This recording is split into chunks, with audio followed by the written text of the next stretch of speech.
Il existe deux types de personnes après 60 ans. Ceux qui vivent et ceux qui attendent simplement la mort. Dans quel groupe es-tu? Dans quel état arrives-tu à la vieillesse? Ce n'est pas une question de chance, ni de génétique, ni de croiser les doigts en espérant que tout se passe de la meilleure manière possible. C'est une question d'habitude, oui, de ces petites choses quotidiennes que tu répètes sans t'en rendre compte et qui te font plus de mal que tu ne l'imagines. Cette vidéo n'est pas là pour caresser ton ego, elle est là pour te secouer. Parce que si tu as déjà dépassé les 60, 70 ou 80 ans, il ne te reste plus de temps pour continuer à te mentir. Aujourd'hui, nous allons parler de ce qui te vieillit réellement, à l'intérieur comme à l'extérieur. De l'usure physique, émotionnelle et mentale que tu traînes à cause de tes propres décisions. Nous allons passer en revue les 11 mauvaises habitudes qui te volent ta vie sans que tu le remarques, du stress qui te consume à l'intérieur jusqu'à cette habitude de t'oublier toi-même en essayant de sauver tout le monde. Reste jusqu'à la fin, car les 3 derniers points sont essentiels. Tu dois absolument les changer pour améliorer ta qualité de vie dans cette étape dorée de ta vie. Alors, tiens-toi bien, car ce top va te faire mal, mais il peut aussi t'ouvrir les yeux. Et si tu as un minimum de courage, peut-être que cela t'encouragera à changer. Sans plus d'introduction, passons au point numéro 11 de ce top. Et c'est celui-ci, toujours vouloir aider tout le monde. Je vais te le dire clairement, si tu vis pour sauver tout le monde, tu vas te noyer en premier. Oui, ça peut paraître dur, mais ce qui est encore plus dur, c'est la fatigue que tu accumules. Tu es là pour tout le monde, toujours. Celui sur qui on peut compter, celui qui résout les problèmes, qui écoute, qui prête, qui supporte. Mais j'ai une mauvaise nouvelle pour toi. Personne ne va venir te rendre l'âme que tu laisses dans chaque service. Et non, il ne s'agit pas de devenir égoïste, il s'agit d'ouvrir les yeux. Parce qu'aider tout le temps ne te rend pas bon. Ça fait de toi une cible facile pour qu'on t'utilise, qu'on t'épuise et qu'on te laisse tomber quand tu n'as plus rien à donner. Savais-tu ce qui vieillit vraiment? L'âme fatiguée, le cœur frustré, le corps épuisé de porter le poids du monde pendant que personne ne te soutient. On t'a appris que donner est bien, que se taire est noble, que le sacrifice est de l'amour. Mensonge. Le sacrifice sans équilibre, c'est l'abandon de soi-même. Et tu t'abandonnes chaque fois que tu dis oui, alors que tu veux dire stop. Tu te trahis chaque fois que tu te mets en second plan pour que quelqu'un d'autre brille avec une paix que toi, tu as déjà perdue. Tu veux un exemple? Ton fils a 40 ans. Il vit chez toi sans rien payer et se plaint quand tu lui demandes quelque chose. Et toi, tu le soutiens comme s'il avait encore 15 ans. Ton frère t'appelle seulement quand il a besoin d'argent ou que tu dois résoudre ses problèmes.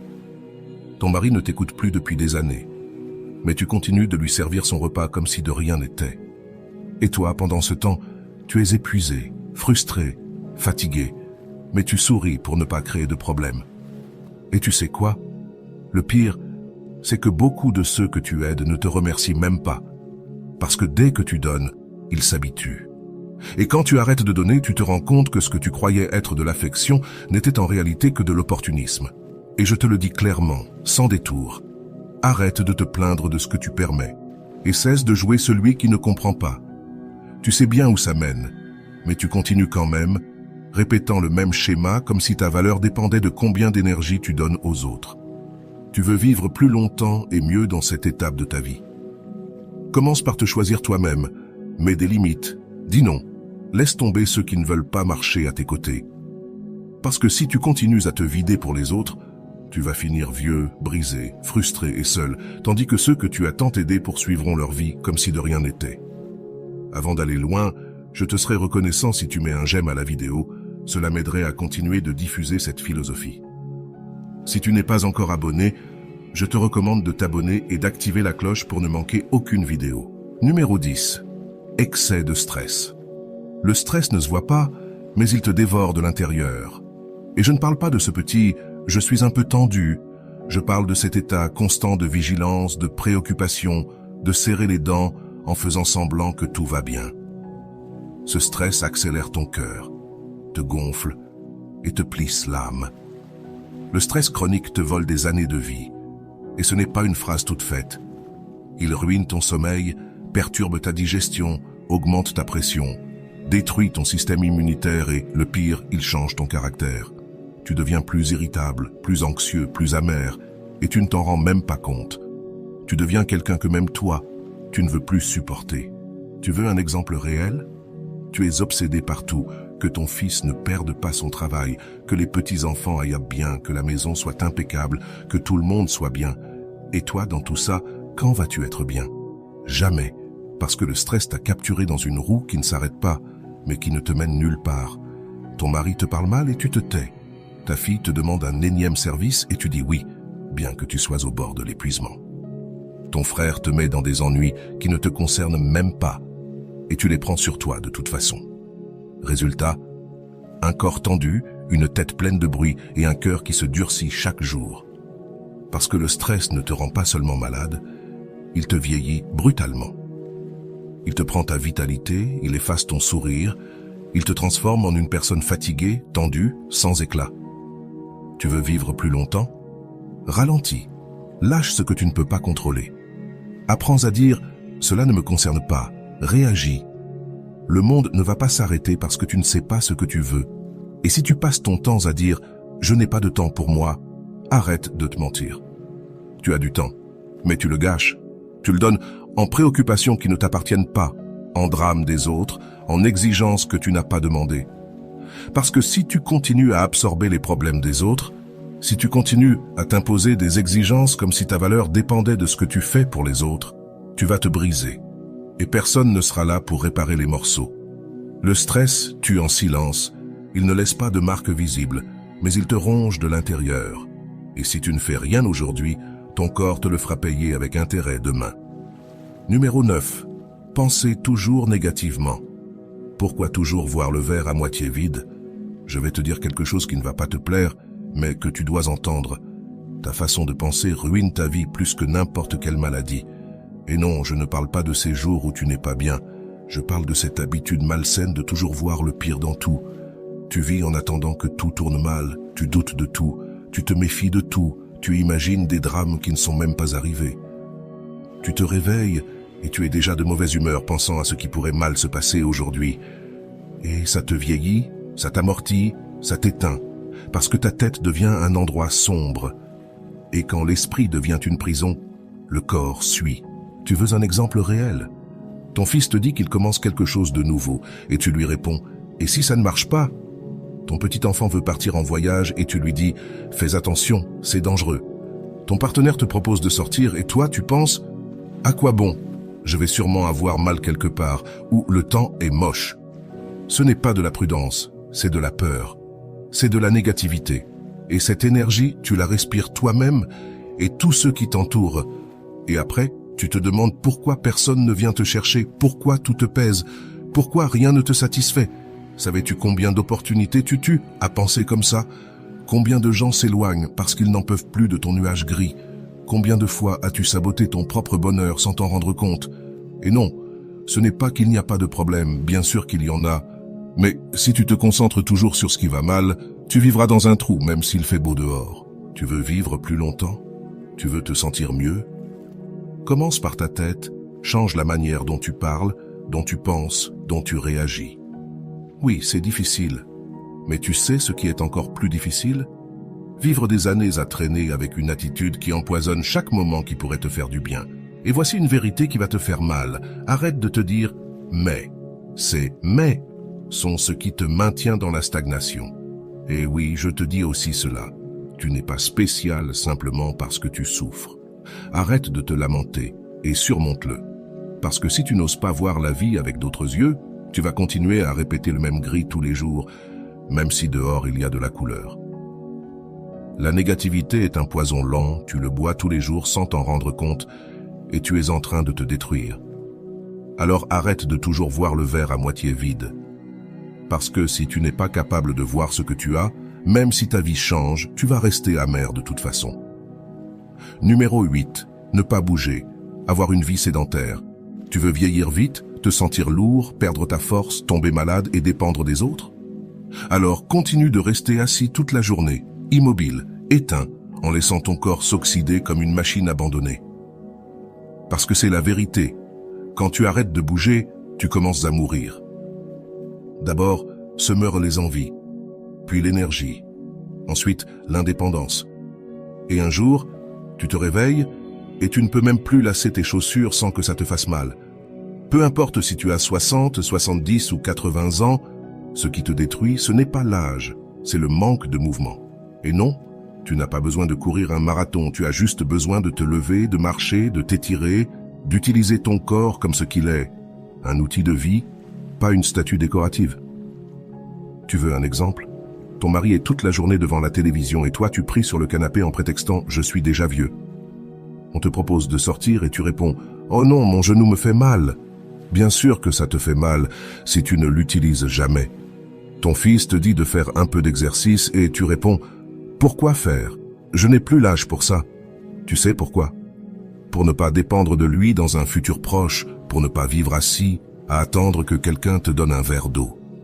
Le sédentarisme te vole tes muscles, te prive de ton équilibre, te rend fragile. Et quand le corps devient fragile, tu tombes. Et quand tu tombes, tu commences le compte à rebours. Tu veux garder ton esprit vif? Bouge. Tu veux mieux dormir? Bouge. Tu veux vivre plus longtemps avec qualité? Bouge. Parce que si tu n'utilises pas ton corps, il se dégrade. Et quand tu t'en rends compte, il est déjà trop tard. Tu ne peux plus monter les escaliers, tu ne peux même plus marcher un demi-quart de kilomètre, tu ne peux plus te lever tout seul des toilettes. Ce n'est pas la vieillesse, c'est l'abandon. Alors arrête de trouver des excuses. Arrête de dire que tu n'as pas le temps, que tu n'as pas la force, que tu as peur. Arrête de toujours attendre le moment parfait. Le moment, c'est maintenant. Et oui, même ça, bouge. Si tu ne bouges pas, personne ne le fera pour toi. Parce que si aujourd'hui, tu peux encore bouger, même un peu, tu as l'obligation de le faire. Parce que si tu ne le fais pas, personne ne le fera pour toi. Et quand tu t'en rendras compte, il sera trop tard. Ensuite, il y a la déconnexion complète de la vie sociale. Ce point te tue lentement et silencieusement, car ça ne se voit pas tout de suite. Mais un jour, tu ouvres les yeux et tu te rends compte que tu es seul, isolé, éteint, comme une plante qu'on ne garde pas arrosée. Se déconnecter de la vie sociale, ce n'est pas juste rester tranquille à la maison. C'est laisser le monde passer à côté de toi comme si tu n'avais plus rien à y faire. C'est arrêter de parler, de partager, de rire avec les autres, de raconter une histoire, de regarder quelqu'un dans les yeux et de lui dire « Comment vas-tu » Et peut-être que tu penses que ça n'a pas d'importance, que tu es vieux, que tu as vécu beaucoup, que tu préfères être seul maintenant. Mais ne te mens pas, nous ne sommes pas nés pour vivre isolés, et encore moins quand on est âgé, parce qu'en te renfermant, tu t'éteins. Et quand tu t'éteins, tu commences à disparaître intérieurement, même si tu continues de respirer. Tu veux un exemple? Ta fille t'appelle pour sortir et tu lui dis non, que tu es fatigué. Ton voisin t'invite à prendre un verre et tu inventes une excuse. On te propose de participer à une activité et tu réponds non, ça c'est pour les jeunes. Et après, tu te plains que personne ne t'appelle, que personne ne pense à toi, que personne ne te rend visite. Mais je te pose une question. Que fais-tu pour rester présent? La solitude prolongée n'est pas de la paix, c'est une punition. Ça affecte ta mémoire, ça baisse tes défenses, ça remplit ta tête de pensées négatives. Et le pire, ça te convainc que tu n'es pas important, que tu ne manques à personne. Mais c'est un mensonge. Tu manques à quelqu'un, bien sûr que oui, mais tu dois être là, tu dois faire l'effort, même si c'est difficile, même si tu n'en as pas envie, même si ça te fait peur. Parce que si tu ne le fais pas toi-même, laisse-moi te dire une chose, tu n'es pas perdu, tu es mort. Et oui, aussi direct que ça. Tu es vivant, alors ne sois pas spectateur de ta propre vie. Tu veux vivre mieux? Connecte-toi, parle, sors, participe. Que ce soit une simple promenade avec quelqu'un, jouer aux cartes, aller dans un centre pour adultes, faire un appel vidéo, peu importe. Mais ne t'enferme pas, ne disparais pas, ne baisse pas les bras. Parce que si aujourd'hui, tu as de la voix, de la mémoire, des jambes et un cœur, alors tu as encore des choses à donner et à partager. Et si tu ne le fais pas, si tu continues de t'éloigner, si tu éteins ta propre lumière, alors ne viens pas te plaindre si personne ne te voit. Maintenant, passons à dormir trop peu, et en plus mal. Ne pas bien dormir, ce n'est pas un détail, c'est un problème sérieux. Dormir peu, mal ou constamment agité, ça te détruit de l'intérieur. Et le pire, c'est que beaucoup de gens le normalisent comme si c'était juste une partie de l'âge, comme si c'était inévitable. C'est faux. Ce n'est pas normal de dormir mal chaque nuit. C'est une alarme. Dormir mal ruine ton système immunitaire, ta mémoire, ton humeur, ton métabolisme, ta peau, tes organes. Tout te fait vieillir à grands pas. Parce qu'en dormant, ton corps se répare, ton cerveau se nettoie, les émotions s'organisent. Mais si tu ne dors pas bien, rien de tout cela ne se produit. Et tu en payes le prix avec des maladies, de la fatigue chronique, de la confusion mentale et cette apparence de fatigue permanente. Tu veux des exemples concrets? Tu te lèves et tu es déjà de mauvaise humeur. Tu n'as envie de parler à personne. Tu n'arrives pas à te concentrer. Tu oublies des choses. Tout t'agace. Et ton partenaire te le dit. Tu es insupportable ces derniers temps. Ton enfant s'inquiète de te voir éteint, maladroit, sans énergie. Et qu'est-ce que tu fais? Rien. Tu te dis, c'est juste l'âge.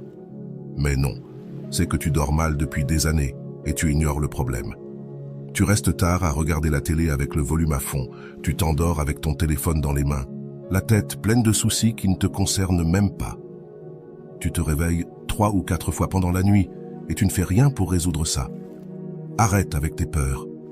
La peur ne paie pas tes factures et elle ne te rendra pas l'énergie que tu perds en continuant à repousser des solutions. Et quand ton corps ne se repose pas, il te le fait payer. Ta pression artérielle se déséquilibre, tes défenses baissent, tes émotions s'emballent, et oui, petit à petit, tu t'éteins sans t'en rendre compte. Dormir correctement n'est pas un luxe, c'est une nécessité fondamentale. Et si tu veux vivre plus longtemps et mieux, tu dois commencer à en prendre soin sérieusement. Consulte un médecin, change tes habitudes, réduis le stress, établis une routine. Arrête de tergiverser, fais-le ou arrête de parler. Parce que si tu ne te reposes pas, tu ne fonctionnes pas.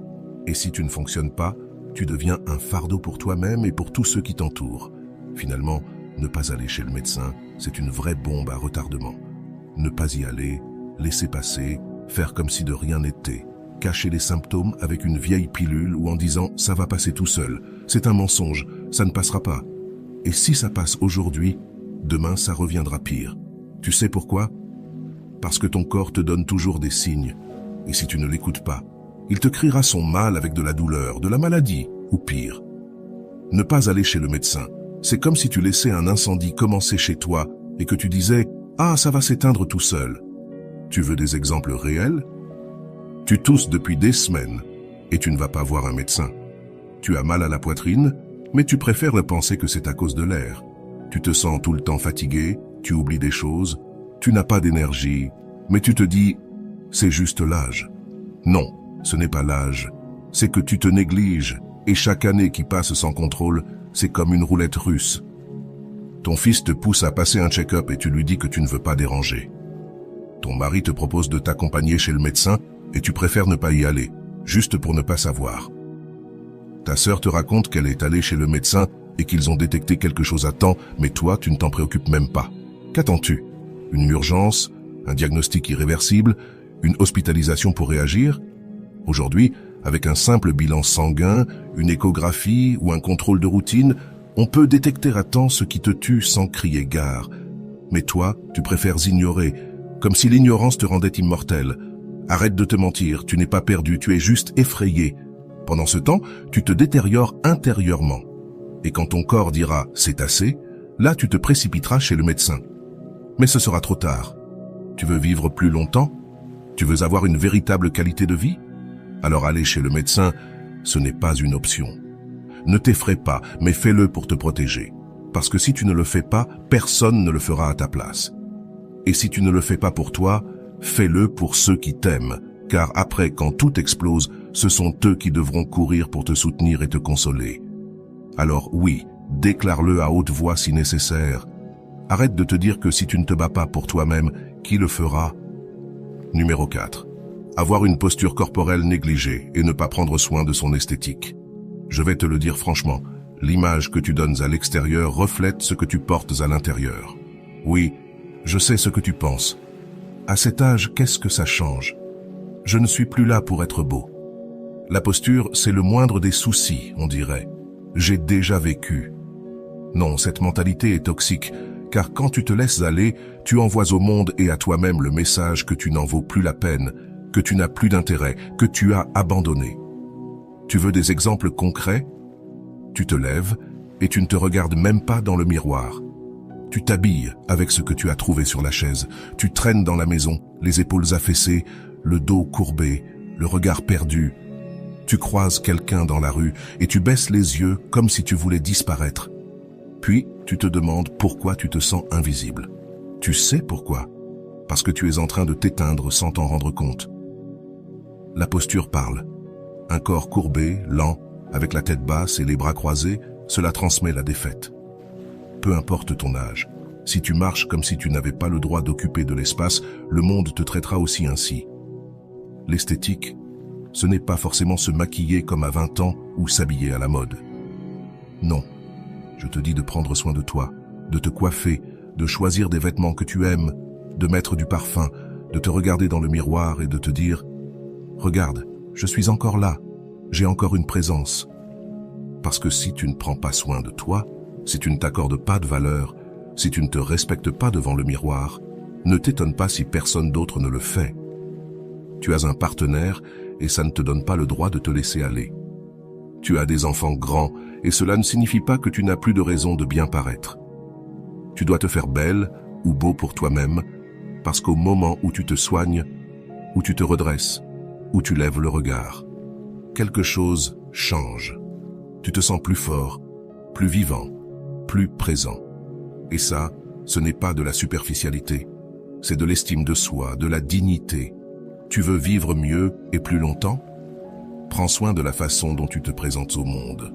Soigne ta posture, ton image, parce que ça fait aussi partie de ta santé. Et si tu ne te respectes pas, personne d'autre ne le fera à ta place. Écoute bien. Je vais maintenant te révéler les 3 derniers comportements que tu dois éliminer immédiatement de ta vie si tu veux vivre pleinement ta vieillesse. Mais avant tout, si tu es arrivé jusqu'ici, laisse-moi un commentaire en me disant d'où tu regardes cette vidéo. Je t'encourage à t'abonner si tu fais encore partie de notre communauté et à laisser un « j'aime ». Ça m'aide beaucoup, alors n'oublie pas. Pause la vidéo une seconde et commente-moi de quel pays tu regardes. Maintenant, passons aux 3 habitudes à abandonner si tu veux vivre une vie pleine et heureuse. Numéro 3. Abuser du sucre et des aliments transformés. Écoute bien, la malbouffe te tue lentement, à petit feu, sans bruit, sans que tu t'en rendes compte. Mais elle te tue quand même, et tu le sais, tu le sens. Après avoir mal mangé, tu te sens plus lourd, plus lent, plus gonflé, mais tu continues quand même parce que c'est bon, parce que c'est plus facile, parce que, de toute façon, à cet âge, arrête avec cette mentalité suicidaire. Le sucre et les aliments ultra transformés sont des poisons que tu consommes tous les jours. Et peu importe que tu aies toujours mangé comme ça, ton corps n'a plus la même résistance. Chaque cochonnerie que tu ingères te coûte plus cher et plus vite. Tu veux des exemples réels? Tu prends des biscuits sucrés tous les matins, tu mets 2 cuillères à soupe de sucre dans ton café, tu déjeunes avec des charcuteries, du pain blanc, quelque chose de rapide sorti du congélateur. L'après-midi, tu manges une pâtisserie ou un paquet de snacks. Le soir, c'est pareil, des pâtes instantanées, des sauces pleines de conservateurs, de la soda pour faire passer le tout. Et après, tu te plains, « Je suis gonflé, je n'ai pas d'énergie, mon taux de sucre est trop élevé, j'ai mal au ventre. » Mais que pensais-tu en traitant ton corps comme une poubelle? Tu ne peux pas t'attendre à ce qu'il fonctionne comme une machine parfaite, et ne parlons même pas des effets sur ta peau, tes organes, ton cœur, ton cerveau. Oui, ton cerveau aussi, car trop de sucre et de produits transformés te brouillent l'esprit, te rendent plus irritable, te donnent des baisses de morale, tu deviens quelqu'un de moins motivé, lent, sans énergie, et tu n'associes même pas ça à ce que tu manges. Tu as un enfant qui t'achète des croissants tous les jours parce que tu les aimes, ou un partenaire qui te dit « un petit plaisir, ça ne fait pas de mal ». Des amis qui se retrouvent pour un goûter comme si c'était un rituel de sucre et de farine. Eh bien, il est temps de dire stop. Ce n'est pas une question de ne jamais te faire plaisir, mais de comprendre que ce que tu manges aujourd'hui détermine comment tu te sentiras demain. Et si chaque jour tu remplis ton corps de déchets, ne te plains pas si dans quelques années tu ne peux plus bouger à cause de la douleur ou que tu vis avec des médicaments. Tu veux vivre bien? avec de l'énergie et de la clarté d'esprit? Nettoie ton alimentation. N'attends pas de faire un infarctus ou d'être diagnostiqué diabétique de type 2, car la prochaine fois que tu diras « c'est juste un peu », souviens-toi. Ce petit peu répété tous les jours, c'est ce qui peut te tuer. Numéro 2. Boire et fumer excessivement. Je vais te le dire clairement, si tu continues à boire et fumer comme si de rien n'était, tu ne profites pas de la vie, tu la réduis. Et non, ne me sors pas l'excuse. Il faut bien mourir de quelque chose, car cette excuse ne cache que l'odeur de l'addiction déguisée en habitude. Fumer et boire tous les jours, ce n'est pas un plaisir, c'est un comportement destructeur. Et à ton âge, tu n'as plus la même marge d'erreur. Ce que ton corps supportait autrefois, maintenant, il le paie par des maladies, du manque de souffle, de la fatigue constante, des organes qui crient à l'aide, et tu n'écoutes même pas. Tu veux des exemples? Tu fumes un paquet par jour depuis 30 ans et tu continues à te dire « je vais bien ». Tu as la voix rauque, une toux persistante, tu manques de souffle en marchant seulement quelques mètres, mais tu continues à te dire que tout va bien. Tu bois une coupe de vin tous les jours, puis une autre, encore une autre, et si ce n'est pas du vin, c'est de la bière. Et si ce n'est pas de la bière, c'est ce que tu trouves. Ensuite, tu te plains d'avoir mal à la tête, d'être gonflé, de mal dormir, d'être irritable. Mais tu justifies ça en disant « je le mérite, après tout, j'ai vécu ». Non, tu es toujours vivant, et tant que tu l'es, tu es encore à temps de prendre soin de toi. Fumer te prive de souffle, détruit tes poumons, accélère le déclin mental, augmente le risque d'infarctus et de cancer. Quant à l'alcool, quand tu le consommes tous les jours, il attaque ton foie, ton cœur, ton système nerveux, ton humeur, ton sommeil, ta mémoire. Ça ne te détend pas, ça te détruit. Tu veux rester indépendant, voir tes petits-enfants, marcher sans canne, penser clairement, vivre avec dignité? Alors arrête de t'empoisonner tous les jours. Ton fils te dit d'arrêter. Ta petite fille s'inquiète de te voir toujours avec un verre à la main. Tes amis se moquent de toi avec ta cigarette dans les doigts, mais tu continues à ignorer tout ça. Ouvre les yeux, il n'est pas trop tard. Mais chaque jour que tu passes sans changer, tu te rapproches un peu plus de la chaise roulante, de l'hôpital ou d'un enterrement qui aurait pu être évité. Prendre soin de toi, ce n'est pas ne plus profiter, c'est te donner le respect que tu mérites. Et si tu ne le fais pas maintenant, ne te plains pas après, quand ton corps ne pourra plus suivre et que personne ne pourra plus rien faire pour toi. Numéro 1. Ignorer l'hydratation. C'est le numéro 1 parce que c'est tellement simple, et pourtant, la plupart des gens l'ignorent. Boire de l'eau, s'hydrater, prendre soin de ce que tu donnes à ton corps à l'intérieur. Toi qui as déjà dépassé les 60 ans, tu ne peux pas continuer à traiter ton corps comme s'il était jetable. Tu sais ce qui se passe quand tu ne bois pas assez d'eau?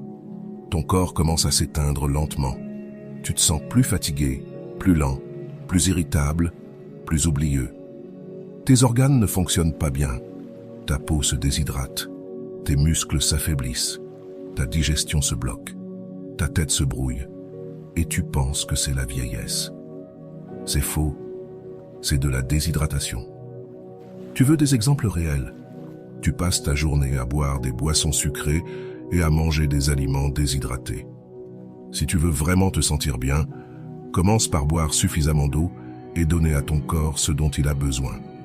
Tu bois du café, mais de l'eau, rien. Tu te lèves et prends une pilule après l'autre, mais tu ne bois même pas un verre d'eau pure. Ta fille te donne une bouteille isotherme et tu la laisses traîner dans un coin. On te dit de boire de l'eau et tu réponds « je n'ai pas soif ». Tu n'as pas soif, bien sûr, parce qu'avec les années, le corps ne te le signale plus, mais il en a toujours besoin pour fonctionner.